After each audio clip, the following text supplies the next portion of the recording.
Dok, saya tuh bener-bener ngegapin pasangan saya lagi di hotel. Saya ngegap. Coba dokter, bagaimana perasaan dokter?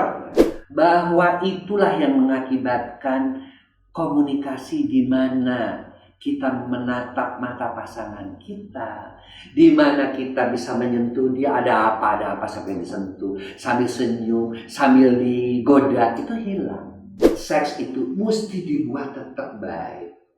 Sesekali badung-badung dikit nggak apa-apa. Misalnya lagi liburan berdua nih di Bali, di apartemen. Ya udah, di apartemen kan kita sendiri kunci. Ya udah, kita seharian itu telanjang-telanjang nggak apa-apa.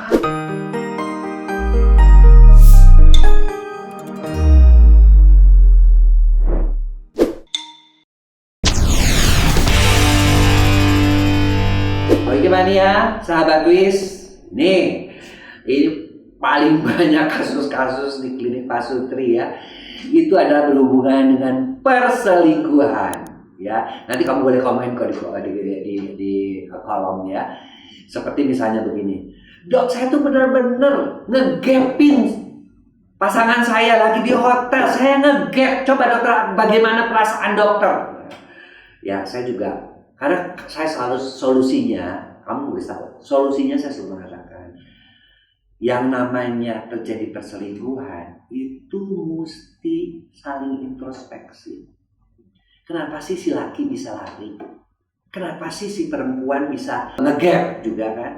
Ya, sampai nggak percaya. Berarti kan di awal tuh udah ketahuan. Nah, kamu ngegap ngapain? Karena saya curiga. Nah, kenapa kamu curiga? Berarti kamu juga udah mulai berpikir bahwa sebenarnya hubungan kamu tidak harmonis. Nah, itu yang mesti diselesaikan. Bisa di komen nanti di YouTube ya, atau di Solusi Boyke, silahkan ya. Supaya yang lain juga bisa bercerita gimana sih rasanya diselingkuhin, gimana sih pemecahannya. Nah, sebenarnya penyebab perselingkuhan itu paling banyak nih ya, Boyke Mania, sahabat Twis, itu masalah komunikasi. Paling banyak. Saya tuh seks dok, iya seks saya katakan nomor 2 lah, nomor 2, nomor 3. Tapi yang paling banyak itu komunikasi. Nomor 2 dan nomor 3 itu tuh rada-rada ini uang ya. Uang juga tuh suka menjadi problema besar. Sama yang ketiga itu adalah masalah seks. Nah, komunikasi mesti gimana? Dengar nih. Saya tahu, saya juga ngerti zaman sekarang beda dengan zaman dulu. Artinya tuh semua komunikasi sekarang sudah bisa handphone, apa-apa HP, mau nge-WA, mau baca tentang berita-berita, mau baca tentang masalah apapun, ada di Google, ada di YouTube, ada di mana-mana. Tapi kamu tahu nggak? Bahwa itulah yang mengakibatkan komunikasi di mana kita menatap mata pasangan kita, di mana kita bisa menyentuh dia, ada apa sampai disentuh, sambil senyum, sambil digoda, itu hilang. Ingat loh, komunikasi mulut itu cuma 10-20% saja. Sisanya yang 80% itu adalah gerakan kita, mata kita yang meledek, usapan kita, rambutnya gini. Kenapa? Itu semua adalah komunikasi yang mengartikan bahwa saya memperhatikan kamu, saya dengerin kamu, saya appreciate loh sama kamu. Itu yang kadang-kadang pada suami istri itu tidak ada. Sekarang tuh semuanya, bahkan kadang-kadang beda kamar aja pakai nge-WA. Pak, udah makan belum? Turun ke bawah nih, makanan udah ada. Tuh, sampai begitu. Ya padahal kita tuh sebagai manusia, sebagai manusia itu kita pengen ya diperhatikan, pengen disayang, pengen disentuh. Itu mah udah rahasia umum. Ya kenapa sekarang banyak orang-orang kesepian? Karena banyak orang-orang yang selalu mengharapkan cinta. Tapi ngarep doang, ngarep. Kalau kamu pengen dicintai pasangan kamu, nih saya kasih tahu rahasia. Kamu kasih dulu deh. Percuma, gua kasih juga laki gue, gua kasih juga bini gue, mah tetap aja begitu-begitu, pelan-pelan juga akan berubah. Kasih dulu cinta, maka kamu akan menerima balik. Contoh misalnya, ya cuma hal-hal kecil aja. Aku lagi ada makanan nih di sini, kamu mau dibawain pulang nggak makanan dari restoran? Misalnya kita lagi makan sama karyawan katakan atau sama ini, mau nggak kamu dibawain? Itu hal-hal kecil. Ya. Saya itu selalu ingat omongan Profesor Collen itu guru marital therapy tentang marital terapi ya. Dia orang Belanda itu selalu mengatakan number one is attention. Kan saya tanya, what is the most important between spouse ya in marriage? Number one attention. Number two, Prof, ya salah saya kalau nanya kan menyesal. Attention. Number three is attention and then communication. Jadi selalu perhatian. Jadi ya mungkin kalian berjauhan kerja, apalagi yang LDR itu saling tetap aja nelfon. Udah sholat belum?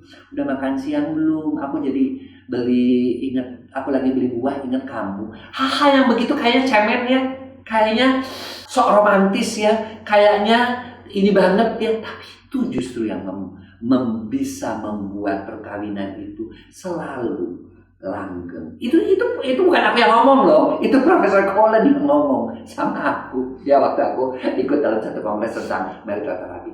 Jadi artinya sekali lagi, tolonglah nomor satu komunikasi lah. Kalau pasangan kamu lagi ngomong, dia jangan bentar, aku lagi nge-WA nih, ngomong aja lah, nggak apa-apa. Kedengeran kok nggak tuli, nggak budek, nggak bener. Iya, taruh dong mas sayang. Aku juga kalau bisa gitu, aku ambil handphone, taruh dong sayang handphonenya. Aku nih mau ngomong masalah serius nih, ngomong mengenai masalah anak, nih mau ngomong masalah sekolahan, nih mau ngomong masalah tentang kejadian.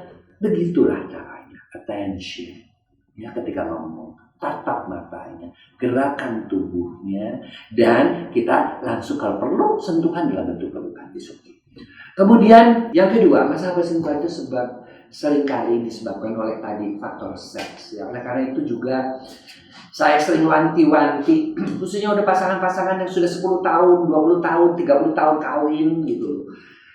Tetaplah bersikap romantis sama pasangan. Aduh, udah nenek-nenek, dok capek.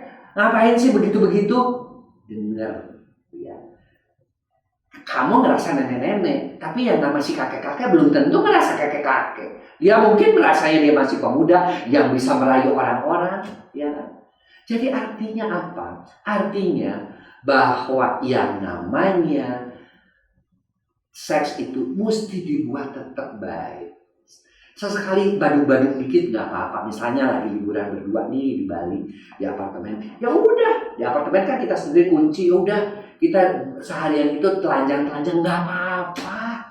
Nggak ada yang lihat. Tapi kita ngeliat kalau dibuka kan jauh. Kita bisa ngeliat matahari, kita bisa ngeliat laut yang biru, bisa ngeliat hal-hal yang indah. Itu adalah sesuatu hal yang menyenangkan. Dan itu sesuatu hal yang kadang-kadang pembaruan di dalam yang namanya aktivitas seksual, ya. Makanya yang ketiga, sering-sering deh buat bulan madu yang kedua, ketiga, keempat. Makanya saya selalu mengatakan dulu, kan ada anak-anak titipin neneknya, titipin omanya seneng kok titipin berdua. Anda dapat tuh sering nggak voucher-voucher di hotel atau apa gratis, bawalah ke hotel-hotel kecil juga nggak apa-apa, penginapan yang lebih menghutan gitu loh, yang lebih yang sumurnya aja kadang-kadang terbuka di alam, yang udah berduaan di situ, mandi berdua dan sebagainya. Itu bisa menjaga keharmonisan keluarga kita, keharmonisan hubungan pasuti, terutama dengan keluarga juga. Nanti kita pergi-pergi begitu bersama anak-anak juga, itu juga bisa menambah harmonis. Tapi tetap, walaupun pergi sama anak-anak, yang namanya kesempatan untuk berdua, ngomong berdua, tetap harus diupayakan, ya. Kemudian yang ketiga, masalah duit nih, ya. Tolong, saya ngerti banyak sekali masalah orang minta cerai ke saya pada waktu zaman COVID tuh, habis. Suami saya tuh pilot, gajinya tinggal 25%. Atau dia sekarang UMKM-nya bangkrut. Males lah. Kita sekarang berantem melulu masalah duit. Dengar. Itu adalah ujian. Masalah duit jangan dijadikan satu masalah buat berselingkuh ataupun buat bercerai. Saya sedih banget kalau dengerin kayak gitu ya. Karena justru ketika pasangan kita gaji tinggal 25% misalnya ya, kita bilang ya udah, bagaimana caranya 25% kita tetap bisa makan, tetap bisa ini. Kita alhamdulillah kita nggak kena virus, nggak sampai harus dirawat, nggak sampai harus salah satu meninggalkan kita. Ujian-ujian perkawinan tuh banyak banget. Ya salah satunya adalah masalah uang. Kalaupun masalah uang, yang tadinya istri, aku bantu kerja ya, silakan aku bantu ya bikin siomay, atau aku bikin makanan-makanan kita jual ke tetangga dan sebagainya, nggak ada masalah. Sering paling banyak juga di nomor 2 setelah komunikasi memang masalah uang dan seks. Ketika itu sering berkaitan dua dan tiga. Dan saya juga paling sering mengakurkan yang cowoknya tinggi, yang ceweknya kerendahan, yang cowoknya doyan, yang ceweknya kagak doyan, yang cowoknya alkoholik, yang ceweknya pengen seks lebih. Itu juga harus dicari. Ada waktu-waktu kalau yang cowoknya tinggi ya udah diatur waktunya maunya kapan. Sama-sama sepakat. Seks itu jangan juga dijadikan sebagai handicap. Sebenarnya gue tuh gak terlalu nggak suka dengan seks, tapi gimana ya, laki gue suka banget ya, tapi ya kita ambil untuk nambah ya kan banyak produk-produk untuk menambah stamina, produk-produk untuk nguatin untuk masalah seks. Yang penting dua-duanya ya. Ingat loh, seks itu kalau cuma kamu doang yang happy, sementara yang satunya kagak, itu juga nggak bisa nikmat. Seks itu mesti dua-duanya happy, dua-duanya kalau bisa orgasme, dua-duanya menikmati perjalanan seks itu sendiri. Itulah caranya supaya angka perselingkuhan itu makin lama makin turun. Percuma juga kamu kaya, percuma saya punya banyak pasien yang kaya raya, tapi istrinya selingkuh juga. Saya juga punya banyak istrinya begitu cantik, suaminya juga selingkuh. Saya juga punya pasangan yang suaminya begitu ganteng, digila-gila orang lain, dia tergila-gila sama orang lain. Artinya apa? Enggak gampang mengatasi pertentangan. 3 hal tadi. 1, komunikasi. 2, adalah seks. 3 adalah keuangan. Tolong diperhatikan sebagai kunci untuk mencegah terjadinya perselingkuhan. Oke? Itulah solusi Boyke tentang perselingkuhan. Jangan lupa like, share, subscribe di Kacamata DR Boyke atau follow IG saya @drboyke Dianugraha.